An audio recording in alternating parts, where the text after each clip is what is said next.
Welcome everybody to today's mini webinar, and today we are going to be talking about the Sales Capacity Assessment Suite and really focusing in on the Team Process Summary Report.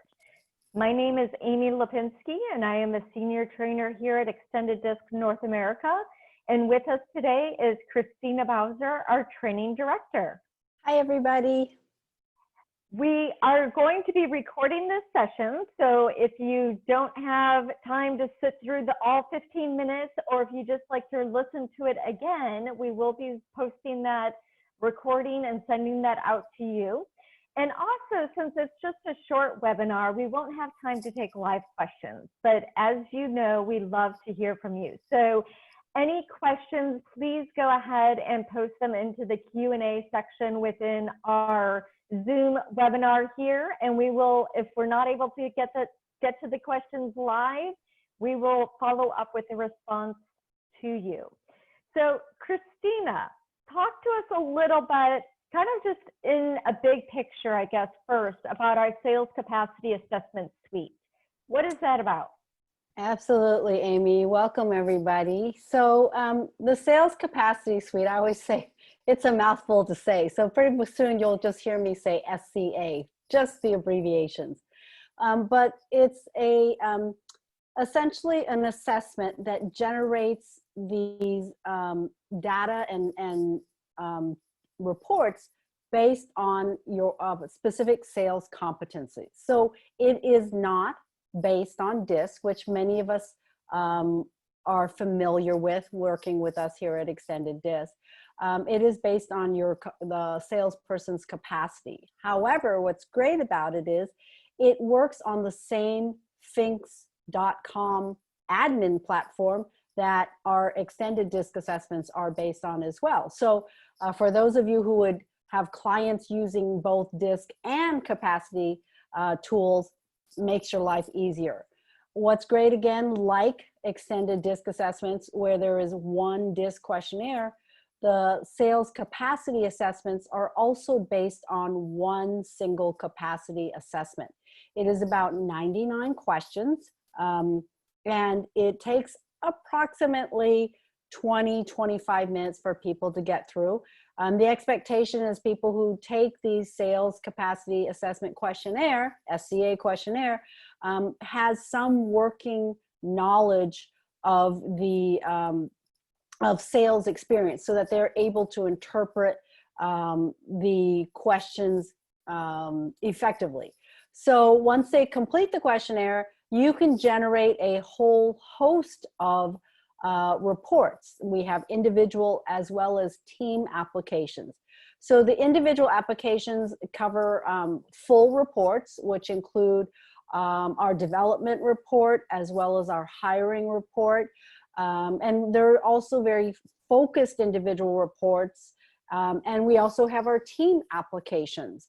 And a lot of these I've done webinars on in the past. They're also brief 15-minute webinars. You can also go back to our YouTube channel or our extendeddisc.org website and just look at the different webinars there. But today we're going to be specifically talking about a team application, which is the Sales Process Team Summary Report, which is a mouthful. So thank you. Let's break it down a bit then, and what really entails the sales process. What does that mean? So people in the sales industry all at least have kind of a framework that they use, and it may not be exactly the same as this one. There's no ideal sales process. Every market and business situation requires different approaches, of course. But in this specific tool, we use a very commonly accepted description of the sales process. But we always say use the elements that work best for your business. Take a little bit of time to see where your sales process matches up to this one. It'll save you time later on. So you can see very easily here, the sales process is broken down into two steps. You have your pre-step and you have your post-step. And the pre-step is basically everything that leads up to the closing, the selling of the product.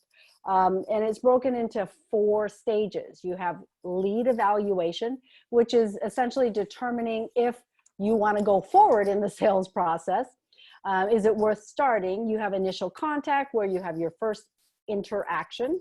The face-to-face is where you exchange the needs of your prospect with whether or not you can meet those needs. And the closing, the person still actually is a prospect, but they're going to, you're going to present the offer, and they're going to have, their purpose is, okay, let's try it out. And then you move on to the post step. And the post step, you can see here again very clearly broken down into 3 stages. You have the piloting stage, where they are still a prospect. They're not fully committed yet. They're testing you out. And then you have the maintenance stage, where they are now a continuous user and you would consider them a client. And then of course the expansion stage. Are there any other products where you can meet their additional needs? So that's the sales process in which our reports are based on. So Christina, how does the report look then? Like, does it break down that sales process and showing my team's competence against this sales process? Yeah, so what's great about the sales process summary report is that's all it is. Like, it's so simple. There's not even a cover page. There are 7 pages to this report, and each page is specifically based on one stage of the sales process, of which I just presented all 7 of them. The one I picked as an example today is, this one is lead evaluation. So it was one of the 4 steps of the pre-step of the sales process. Remember, it's qualifying to see if you should proceed further into the sales process. And what's great is you can clearly see here on the left, for us visual learners who like the visual cue, you have your red, yellow, and green. Everyone kind of universally understands the colors. And you can clearly see for this team, all of their members either fall in the green or the yellow section. And so these are benchmarks. These are the, based on their scores, where do they fall in terms of the national benchmark. And what's great is there's nobody in the red zone for this group. So as a manager, I would feel, if lead evaluation is something that is a critical stage for my sales team, I would feel very confident that this team does not find it challenging. It probably is quite comfortable for this team to manage the lead evaluation stage. And I apologize for the tiny print of this slide. So I actually had to write it down bigger so even I could read it. But if you are in the green zone at the top of the scale, it just means that for you, lead evaluation is a strength. It's very comfortable for you. And so it means that these individuals typically critically assess information to determine if the lead is a valid one. They'll patiently follow, processes and data, and they'll take the time to understand what additional information is needed to make the best decision. So these, not only does it give you that visual picture, oh, here are my top salespeople when it comes to lead evaluation, but it also clearly elaborates and explains how they are strong in lead evaluation. And for those that are in the yellow zone, it just simply means that the members may want to try to make this their strength. They have some proficiency and they actually succeed occasionally, but maybe they haven't quite reached their full proficiency yet. And with some training and some support, they can get themselves up to the green zone. In the red zone, it just simply means that for these individuals, if they sit there, they would find lead evaluation challenging. So that's just one example. And I believe, Christina, yeah, your next example comes from the post-sales and looking at the maintenance aspect. Can you walk us through this example? Yeah, so as Amy said, you guys are probably, just showing you the first example in the previous slide, you probably already know how to interpret this one. That's what I mean by being that simple. As Amy mentioned, the maintenance stage is part of the post step of the sales process. And in this case, just that quick kind of visual picture of it, I can see that most of my team is sitting in that green and yellow section. But in this case, I do have a few people in that red zone. So again, as a manager, I could probably feel pretty comfortable with my team when it comes to the maintenance portion of the sales process.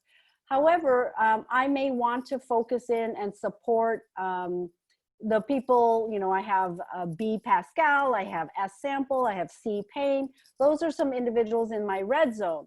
And so for people in the red zone, they're going to find the maintenance portion quite challenging. And and again, it describes it. It means that they might find it difficult to let the clients have control over when and what support they need. They may not show genuine interest to the client's needs or focus on maintaining the relationship. They're usually someone who's like maybe, you know, moving on the next lead. They may be impatient when providing support, and because they want to focus more on growing the business rather than maintaining that client loyalty. So, you know, if I don't necessarily need to push these ones in the red zone because maybe I can have them focus elsewhere, then again, that just helps me better understand where the strengths and development areas of my sales team in the sales process is. Christina, thank you so much for walking us through those two examples. What are some final thoughts you would share with the group about this report? Well, I think, as I mentioned earlier, each report is really zeroed in, and there are multiple team reports like this. Sometimes they're focused on the competences, sometimes they're focused on the job roles. In this case, they're focused on the sales process. And what's great is you can focus on them separately, like we are today, or you can actually, you can combine them. You can interchange them to understand better why they score the way they do. Are there certain competences that cause them, that might be holding them back? What job roles might be a good fit? So what's really great for the manager is by focusing in on the sales process, it can help managers to hire to fit certain stages of the sales process more effectively. And also it can have managers ask themselves, do I need to reorganize to better match the roles of my salespeople to these specific stages? That's great, Christina, and I think very helpful to a lot of people trying to manage a sales team. So we appreciate your expertise in walking us through that report. Thank you, everybody, for joining us on today's mini webinar. Hopefully you'll be able to join Christina and I tomorrow as we host another webinar, and this one will be an overview of our D styles. And again, that's tomorrow, August 5th, from 3 to 3:15 p.m. Central Standard Time. And next Tuesday, we're going to take another look at the Sales Capacity Assessment Suite. And this time we're going to focus in on a specific report called the Excuse Index Report. And I can't wait for this particular webinar because I've heard lots of great things about that Excuse Index. So please be sure to join us next Tuesday, August 11th, from 2 to 2:15 p.m. Central Standard Time. And you can register for either of those webinars by going to our extendeddisc.org page and clicking on the right-hand corner in the upper right-hand side. And you can register for these webinars and see any of our other upcoming events and webinars that we have planned. So thank you all for joining us today.